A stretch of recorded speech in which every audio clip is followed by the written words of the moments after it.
देश में चाय के स्टॉलों की अब अपनी कहानी है।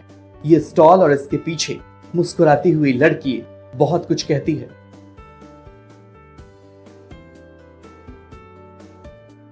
देवघर के रामादेवी बाजला महिला कॉलेज के सामने लगे इस टी स्टॉल पर लिखे एक एक शब्द को गौर से पढ़िए। हर लाइन अपने आप में मुकम्मल कहानी है। एक चाय वाले के पोस्ट ग्रेजुएट होने की, उसके जज्बे की और उसके मेहनत की। ग्रेजुएट चाय वाली के बाद अब पोस्ट ग्रेजुएट चाय वाली से मिलिए।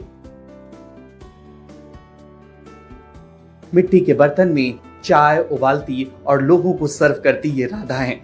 ऐसा नहीं है कि पैसा कमाना उनकी मजबूरी है, इसलिए उसने ये चाय स्टॉल लगाई है। उनका मकसद इससे भी बड़ा है। राधा अपने इस काम के जरिए ये बताना चाहती हैं, कोई भी काम छोटा या बड़ा नहीं होता।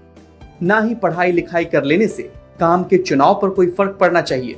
महिला कॉलेज के सामने टी स्टॉल लगाने का फैसला भी इसी मकसद से तय हुआ था। और मुझे मैं एक YouTube पे देख रही थी वीडियोस, ऐसे दिमाग में तो बहुत पहले से ही आ रहा था कि कुछ करना है। एग्ज़ाम का प्रिपरेशन भी किया था, बट एग्ज़ाम क्रैक नहीं कर पा रही थी, जिसकी वजह से मुझे लगा नहीं, कुछ करना चाहिए। ऐसा नहीं होता है कि पढ़ने लिखने से हम कुछ काम नहीं कर सकते हैं। तो वहीं से मेरा दिमाग में आया। मैं यहाँ पे ये सोच के खोली थी कि ये एक तो यहाँ पे लड़कियों का कॉलेज है, ये बाजला महिला कॉलेज। लड़कियाँ भी चाय पीती हैं, तो कहीं उन लोगों कंफर्टेबल नहीं होती, दूसरे चाय की दुकान में जाती है, वहाँ पे स्मोकिंग का भी रहता है, इसके वजह से उन लोग कंफर्ट नहीं हो पाती है। तो इसलिए भी खोला था, और इसलिए भी की ताकि मुझे देखकर मुझसे इंस्पायर होकर के लड़कियां भी कुछ भी कर सकती है। ऐसा नहीं कि पढ़ने लिखने से हम कुछ नहीं कर सकते। पढ़ना लिखने का मतलब ये नहीं सिर्फ नौकरी करना, हम कुछ भी कर सकते हैं। देवघर से 5 किलोमीटर दूर कोठिया गांव की रहने वाली राधा यादव पोस्ट ग्रेजुएट हैं। 5 बहनों और 1 भाई में सबसे बड़ी हैं। पिता किसान हैं, माँ हाउसवाइफ। जिंदगी में कोई बड़ा तूफान नहीं है, लेकिन इतना पढ़ लिख कर राधा खाली नहीं बैठना चाहती थी और अपने परिवार की जिम्मेदारियों में हाथ बटाना चाहती थी। सो एक मकसद के साथ ये काम शुरू कर दिया। पिता के सम्मान को ठेस न लगे, इसलिए उन्हें इस काम के बारे में बताया नहीं, लेकिन भरोसा है कि जब उन्हें इस काम के पीछे उसके मकसद को समझेंगे तो उन्हें अपनी बेटी पर फख्र होगा। तो परिवार का एक मतलब क्या ये सपोर्ट मिलता है आपके इस काम से?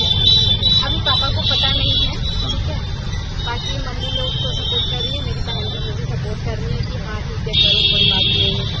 पापा को जब ये सरप्राइज मिलेगा तो क्या रिएक्शन होगा, कुछ सोचिए? पहले तो उनको रिएक्शन ये होगा कि बेटा तुम क्या कर रही हो, इसके लिए तो तुमको नहीं पढ़ाए थे। बाकी बाद में मुझे सपोर्ट करेंगे, इतना मुझे यकीन है। इस चाय के स्टॉल से राधा को रोजाना 1500 से 1600 तक की कमाई हो जाती है। कॉलेज की लड़कियां और स्थानीय लोग भी राधा के इस जज्बे की सराहना करते हैं। पोस्ट ग्रेजुएट चाय वाली है, और ये चाय वाली नहीं कहती, ये हजारों छात्र छात्राओं के लिए एक इंस्पिरेशन है, जो पोस्ट ग्रेजुएट कर लेने के बाद भी किसी काम को छोटा नहीं समझती है। और इसका उद्देश्य ये था कि जो यहाँ की बाजला महाविद्यालय जो है, महिला महाविद्यालय, यहाँ की जो छात्राएं हैं जो हेजिटेट करती है कि किसी गुमटी में जाके चाय नहीं पीना है, घर में तो चाय पीती है, तो उनके लिए एक संदेश भी था और उनके लिए एक बेहतर विकल्प था कि वो अब जब कॉलेज आती हैं तो उनके लिए भी एक छात्राएं जो है वो चाय बनाती है।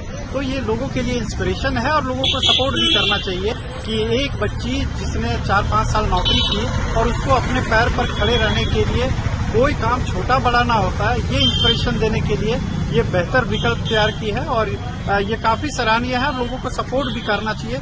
चाय दियो।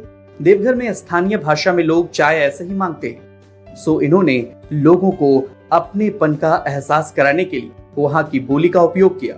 कुल्हड़ की चाय पिया करो, इससे देश की मिट्टी को चूमने का अवसर मिलेगा। भला कौन इस लाइन से आकर्षित नहीं होगा। राधा के इस जज्बे की हर कोई तारीफ कर रहा है। देवघर से शैलेंद्र मिश्रा की रिपोर्ट, बिहार।